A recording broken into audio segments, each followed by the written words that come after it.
Ne, faktiski atrada Enrico. Viņš man uzreiz atdeva. Es zinu, kam iedod drošībā, ja? Tas milzīgais man ir aizlikts aiz krekliņa. Nu, precīzāk. Pat vēl tālāk.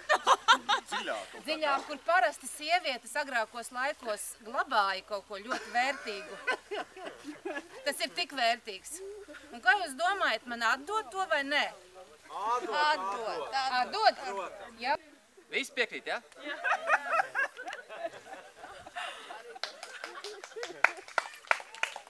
Tātad mēs lasām, ja?